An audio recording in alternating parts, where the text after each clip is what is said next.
Welcome back to What Even Is D&D. Now today we will be talking about classes and species. We'll start with classes. Now there are some main classes based on the player's handbook. You have Barbarian, which is kind of a person who, when they get angry in combat, they get more powerful. A Bard, who has some magical abilities that they use with their performance, and there's a lot of subclasses to go with that too, so keep a lookout. We'll get into subclasses later.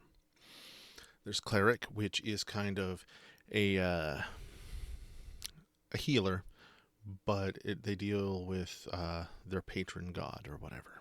So that way that's who they get their powers from, and they're able to heal, and they have some damaging spells too.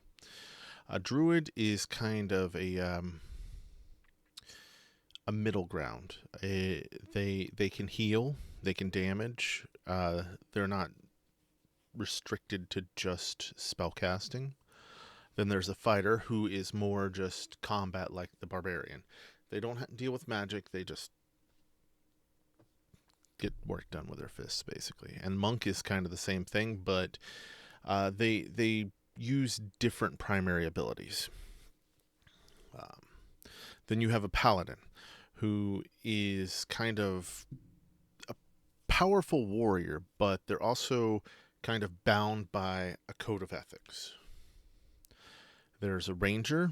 They deal more with survival. They have some cool abilities too. A Rogue is your typical thief or assassin. They deal with stealth. And they have a nice little ability that lets them sneak attack, which is the ability.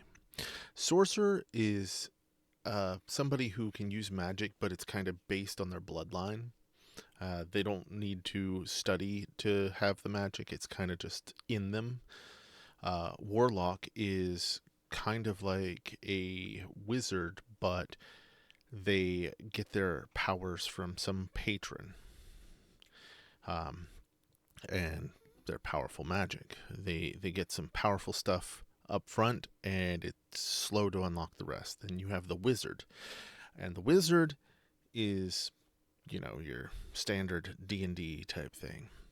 They use magic, but they have to study to use magic. However, one of the bonuses of being a wizard is you can learn more spells. Yes, you get what you start with, but you can get a scroll and try to learn that spell and add it to your spell book.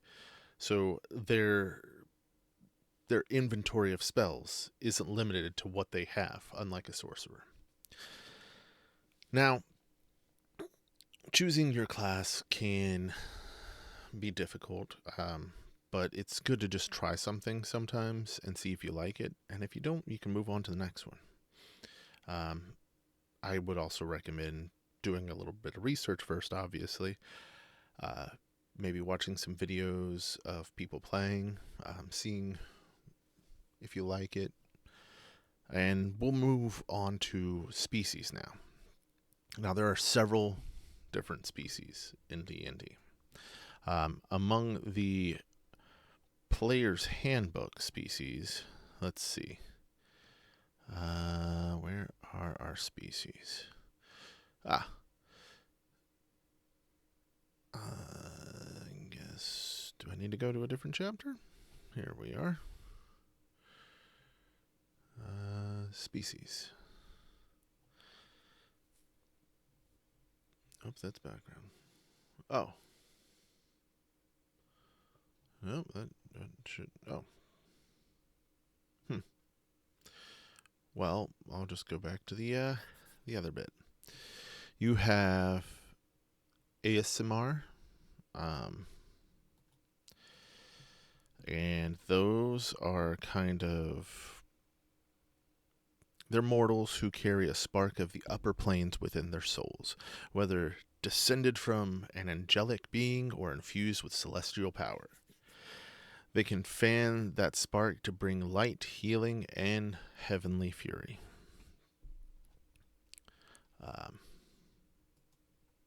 Then you have Dragonborn, which are people who have dragon lineage.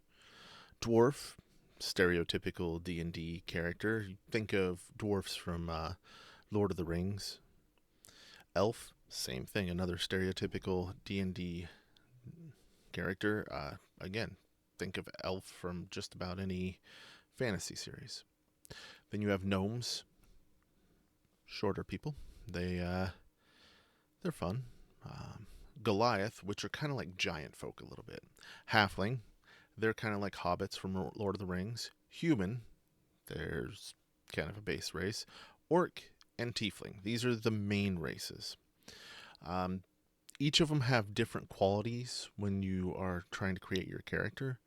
So you kind of want to try to line up a species with your class, but you don't have to do that. For role playing, it could be fun to have like a Goliath wizard who doesn't know many spells, but he's trying. How you put your character together and how you role play them are all dependent on what you choose. So there are expanded classes, species, and a lot of other things. There are other books, and I'll talk about the expansions in another video. And there's also homebrew, and I'll talk about that in another video. But you aren't limited to just to the player's handbook. However, it is a great starting point. And it can be a lot of fun. I know there's also some other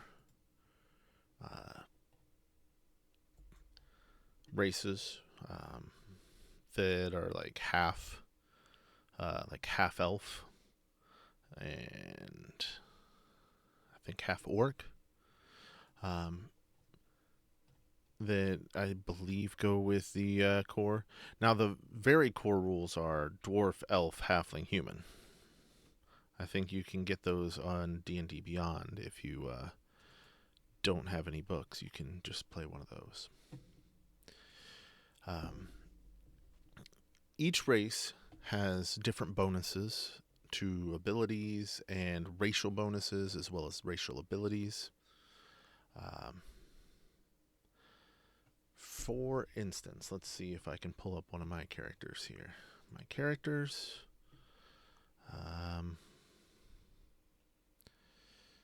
Here we go. Giles Quartermain. Now, Giles Quartermain is a rock gnome. That is in the extended spell list, or the extended stuff. So let me find let me find somebody who's Dragonborn. Here we go. Let's see what kind of features and abilities. This is a ranger. Draconic Ancestry. You gain a breath weapon and damage resistance with your chosen dragon type. So with Dragonborns, when you choose a Dragonborn, you get to choose a type of Dragonborn. There are different dragons, so you get to be a different Dragonborn based on your lineage. Now, for instance, green dragons, poison. Red dragons, fire. You kind of get the idea from there. There are different damage types, and you'll have resistance or defenses to those damage types, and you'll have a breath weapon that you can use based on that. I think it's once per day. I could be wrong. Don't quote me on that. But they have a lot of cool stuff. Or maybe it's a short rest. We'll get into more stuff like that later. But each species has a different set of things based on lineage. And each class has different abilities that you can use. So all of it together makes up a really nice character. Now, that about covers races or species and classes. So for now, this is about where we're going to end it. I'm still willing to take any questions you guys might have. Throw them in the comments, or if you are part of my Discord, throw them in the questions area. Anywhere. reach out to me somewhere, and I will throw an answer in one of these videos as best I can. For now, I'm trying to keep things fairly simple while we're still in the early stages, and I am still basically a beginner DM. Been going for 6 months, but still my first group. I hope this has helped explain to you a little bit more. Look forward to the next video, and somewhere around here I'll have a place to watch the full playlist. I recommend going back and watching from the beginning, as well as recommended video and a subscribe. Thank you for joining me. Please stay safe, happy, and healthy, and I will see you next time.